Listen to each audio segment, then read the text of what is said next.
Well, hello everyone, and welcome to today's show. Today I'm going to look at two pre-rinse kitchen faucets. There's something to like in each one of them and something to dislike in each one of them, and there's something I had not seen before, and we'll get to it right now.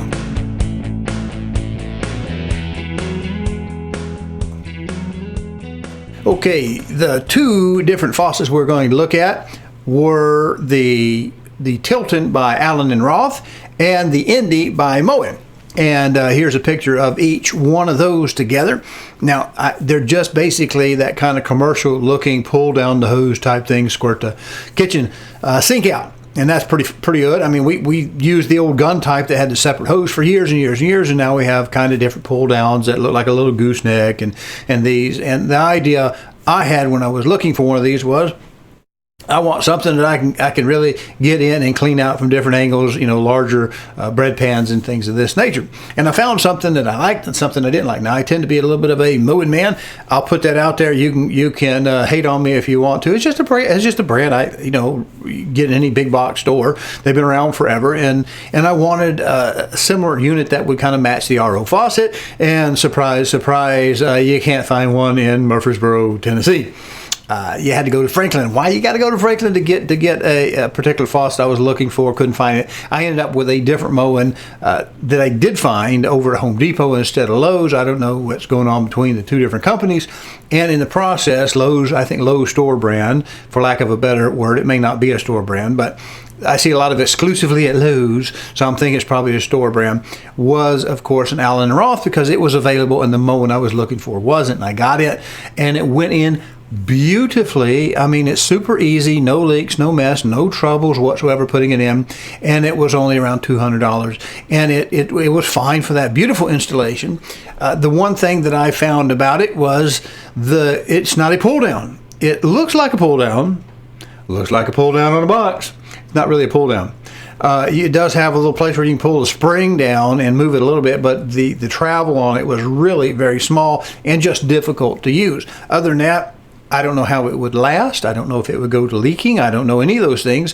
It was available when I couldn't find the Moen without going out of town to do that. But it went in very, very well. Now that leads me to, that's a plus and a minus. Install's very easy.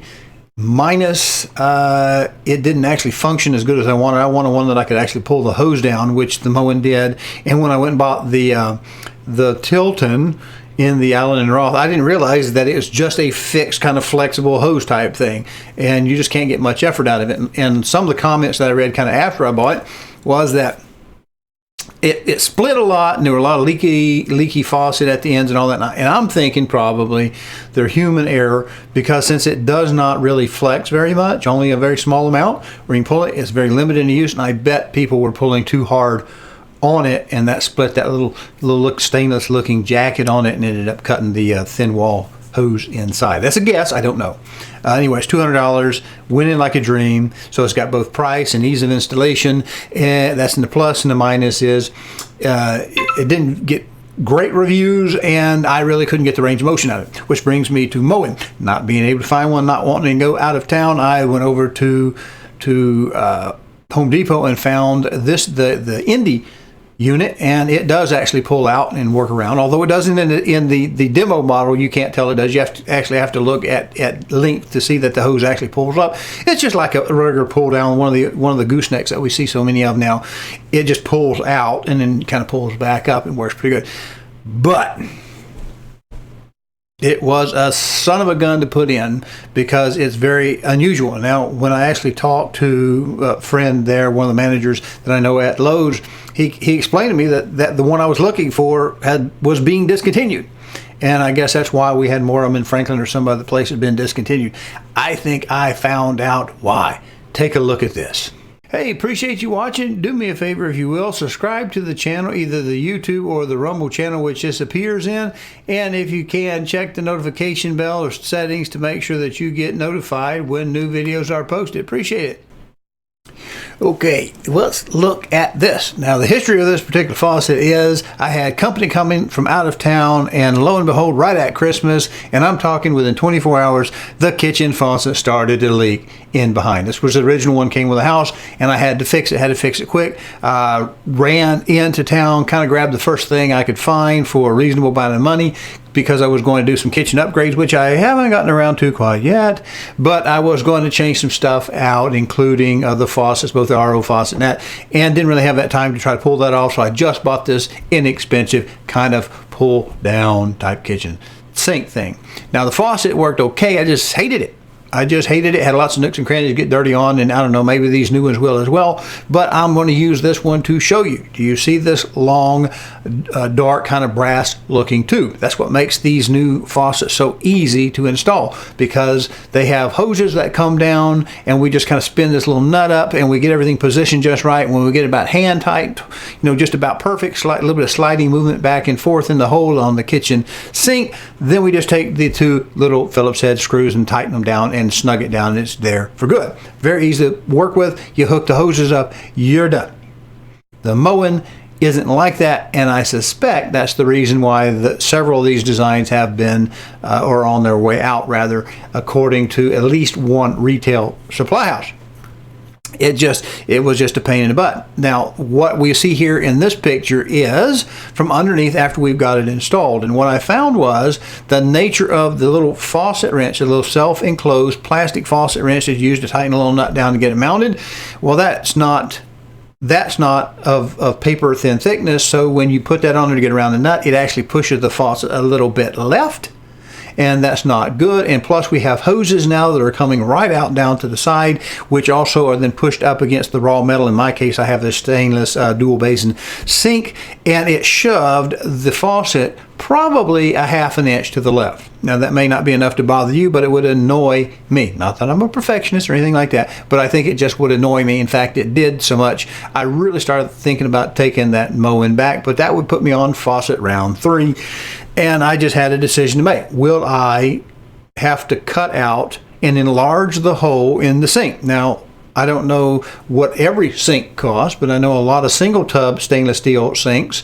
This is a dual. A lot of single tubs will run you $400, $500 for a stainless sink that comes in from the top. You can also find some cheaper ones, but anyway, it's not free, and I happen to like stainless steel because I can bleach it, I can sanitize it when I do the sausages and things that I'm fermenting, and I prefer it. It may not be cool, you may think it looks dated, I really don't care. It's my house, I'm going to do what I want to. I like the stainless sink. I didn't really want to ruin the one I had just to change out the faucet. So I ended up having to actually go in there with a cutting tool, a Dremel tool with a metal cutting head, and actually open up 3 notches, almost like to let those three hoses go deeper toward the right, so I could center up the kitchen faucet more. So I imagine that's a big problem for a lot of installations. Again, with being thin sheet metal that a pressed stainless sink is, that was a problem for me. Is it a problem for you? Maybe, maybe not. If you have 2 different sizes of tub basins, or if you have one that actually goes through the counter and you have a thicker edge there where you don't have to worry about cutting those hoses, or those hoses that every time the water hammers and it wiggles just a little bit, that it chafes a split. Because the last thing I want is a leak under the kitchen sink that rots out my cabinets. So I ended up having to cut that sink out a little bit with a Dremel tool to give it relief, so that when I put the tool in, it was pushed all the way, the hoses were pushed all the way against that raw edge, so that when I pulled that plastic faucet tool out around that nut, it actually let them come inside, and so they're not rubbing.